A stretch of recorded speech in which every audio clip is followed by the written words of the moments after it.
Рэжым нечакана змяніў меру стрымання групе палітвязняў. На гэтак званую волю выйшла 5 чалавек, якія ўдзельнічалі з Лукашэнкам у перамовах у СІЗА КДБ.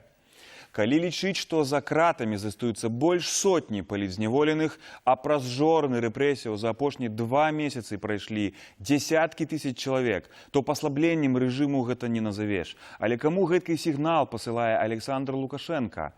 Разбіралася Наста Ільіна. Праваабаронцы лічаць палітзняволенымі 102 асобы. З іх рэжым выпусціў толькі 4 чалавекі. Прычым вызваленне гэта умоўнае. Вязні пераведзены пад хатні арышт, ці як выпадку амерыканскага грамадзяніна Віталя Шклярава па падпіску аб нявыездзе. Прычына вызвалення з аднаго боку можа быць простай. Рэжыму трэба з кімсьці дамаўляцца. А за стол перамоваў ні са Святланай Ціханаўскай, ні з каардынацыйнай радай Лукашенко сядаць не збіраецца. З гэтых вызваленых палітвязняў штучна стварыць некі новы цэнтр апазіцыі.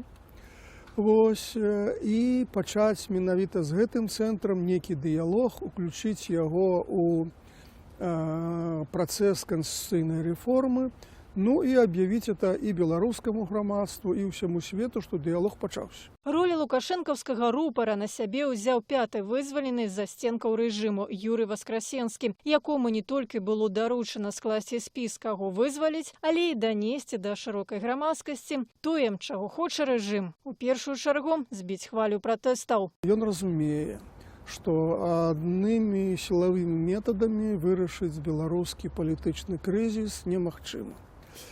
Таму трэба зрабіць некі жэст у бок вось гэтых людзей, якія выходзяць на пратэсты. І па магчымасці збіць гэты пратэст, па магчымасці паспрабаваць раскалоць іх, па магчымасці прапанаваць ім некую маркоўку. Крывавы сцэнар Лукашэнку будзе дорага каштаваць. Зноў санкцыі, зноў изаляцыя, зноў эканамічныя праблемы. Таму прасцей распачаць традыцыйны гандаль палітзняволенымі. Лукашенко будзе гуляцца ў сваю традыцыйную гульню і спрабаваць прадаць палітычных зняволеных і нейкія касметычныя змены захаду з тым, каб навесці хоць нейкія масты. Пагатоў наперадзе даволі сур'ёзны эканамічны крызіс, і Лукашенко, каб не быць цалкам залежным ад Крамля, патрэбная фінансавая дапамога і захаду. Іначай, лічыць эксперт, з новымі валютнымі траншамі Расія будзе ставіць свае інтэграцыйныя умовы. Таму беларуская дыпламатыя неўзабаве пачне шантажаваць Еўропу. Маўляў, калі не перагорніце старонку і не зачыніце вочы на паслявыбарчы гвалт, то Расія проста нас паглыне. Самы галоўны актар, на якога ставіць Масква, гэта Лукашенко. Праз яго яна праштурхоўвае канстытуцыйную рэформу. І тут на палітычную сцэну Беларусі выходзіць абсалютна новы суб'ект. Палітычная прарасійская сіла «Саюз», якая, калі патрапіць у парламент, тады пасля правядзення канстытуцыйнай рэформы пры наяўнасці большасці галасоў можа сфармаваць урад. Пагадзіцеся, такога ў беларускім палітычным жыцці яшчэ не было. Яны не хаваюць, што гэта партыя прарасійская, якая арыентавана на паглыбленне інтэграцыі, на рэалізацыю праекта саюзнай дзяржавы.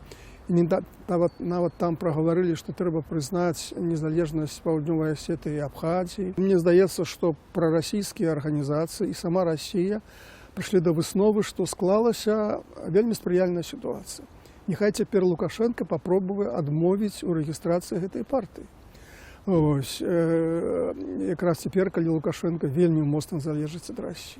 І пры рэалізацыі такога езуіцкага плана, як любяць казаць у Крамлі, Масква будзе дамаўляцца не з Лукашэнкам, а са сваім чарговым траянскім канём. З гэтым пагаджаецца эксперт Ігор Тышкевіч. Маўляў, у Расіі на бліжэйшыя гады некалькі задач. Па-першае, паглыбіцца ў беларускую эканоміку шляхам зніжэння легітымнасці беларускай улады, без прывязкі да прозвішчаў. Прыватызацыя ў тых галінах, якія раней не прыватызаваліся.